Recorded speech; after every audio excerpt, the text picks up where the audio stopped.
This is your weeknight dinner when you want to just score brownie points with the people you're feeding. It's just a dish that just exudes love. Hi, I'm Melissa Clark. I am a food columnist and reporter for the New York Times and NYT Cooking, and I'm here at the NYT Cooking Studio Kitchen to make pizza chicken. Yes, pizza chicken. Okay, we don't really call it pizza chicken, but in its deepest soul, it is pizza chicken. Imagine all the things that you love in a pizza, the mozzarella, the tomato sauce, the yummy bits of bacon, but instead of a crust, we have chicken. And you make it all in one skillet, and it is gooey, and it is tomatoey, and it is so satisfying and delicious. This is exactly what you want to make any small children under the age of 75. You just bring this thing out to the table in its bubbling, cheesy glory, and everyone is going to be like, oh my God, I feel so loved. These are all our ingredients. So this is pancetta. You can use any kind of pork product. Bacon works really well, sausage, or leave it out. It's really good in this, but it doesn't need it. I mean, the soul of this dish is the sort of chicken, tomato, garlic, mozzarella. Obviously, pancetta's got a ton of fat built in. I like to start it with a little bit of oil just to get it going. Pancetta you want to cook on medium heat because you want it to cook evenly. And this is going to take about 5 minutes. And then I have my paper towel lined plate at the ready so that when this is done, I'll just put it here. All right, we're getting some good rendering of the pancetta fat. Did you see that bounce? It's so cute. They're like, ooh, wee, ooh, pancetta. Ooh, good thing I'm wearing an apron. Didn't go down, no, it didn't go down there. Okay, yeah, you can see it starting to get nice and brown.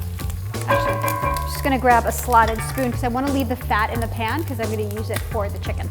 As the cook, it is your responsibility not to eat all the pancetta as it sits here as you are browning the chicken legs.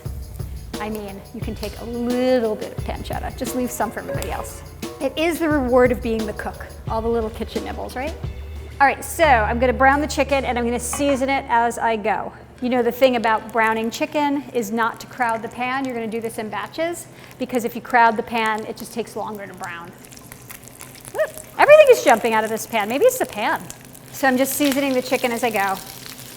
These are bone-in chicken pieces. I usually just use dark meat. I just like chicken legs, thighs, and drumsticks. That bone helps it from overcooking. It keeps it nice and juicy. But if you are a white meat lover, you could also use breasts. You just might want to cook it a little bit less. The reason that all of us recipe developers love dark meat chicken is it's more forgiving. You overcook it by 5 minutes, it doesn't matter. And check out the drippings in the pot. That's a lot. I'm just gonna take a tablespoon of it out. Actually, maybe I'll take out 2 tablespoons because we just need a little bit to make the sauce. We don't want it to be greasy. Yeah, that's good. So I'm gonna use the hot fat to saute the garlic. So you can just put the anchovies in here whole. You don't need to worry about chopping them up because as they heat, they're gonna disintegrate. Can you leave them out? Yes, you can, but I wouldn't because they're really good. Your small children under the age of 75 will not taste them. It's just gonna have an umami flavor. They just add this like lovely depth. And now I'm gonna add the tomatoes. And I'm just gonna break the tomatoes up a little bit with my excellent utensil here. I'm gonna add a little bit of basil. I'm just gonna add a little bit now, and then I'm gonna add fresh basil to garnish it. I wanted to thicken up and turn saucy before we add the chicken back into the pan. Why don't I use diced tomatoes in a situation like this? So they add just a little bit of calcium chloride to the diced tomatoes and that helps them keep their shape. You get less of a sauce and you get more distinct pieces of little diced tomato, which I don't like as much. It's a personal thing. So if you don't mind it or you'd rather use the diced tomato, absolutely you can. Okay, so you see how that sauce is starting to thicken? It's actually even starting to lighten in color a little bit. That is the sign that it's time to put your chicken back. It's like, how do we fit it all in this pan? It'll fit. Snuggle them together. So I'm gonna put this in a 400-degree oven because right now the chicken is probably about halfway cooked and I wanna finish it off before I add my cheese. I'm gonna get my pot holders. Why mess around? I'm gonna open the oven first. And then you just want to cook that for about 30 minutes or until the chicken is no longer pink.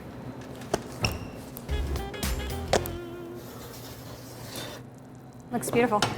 Cheese is going to go on top and then I'm going to throw it back in the oven on the broiler setting just for a couple of minutes to get the cheese melty and a little bit golden. If you think, hey, wait, she forgot the pancetta. I did not. The pancetta has already left its flavor in the chicken itself because we browned the chicken in the pancetta fat. At the end, I'm gonna sprinkle it on top as like a crunchy, salty, porky garnish. Because I love saying all those things. Crunchy, salty, porky. So good.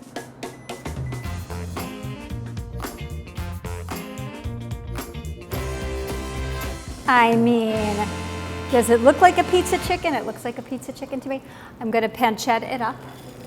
It is such a good noise, isn't it? A little basil. I mean, this is what you want out of a nice skillet pizza chicken dish. Whoa.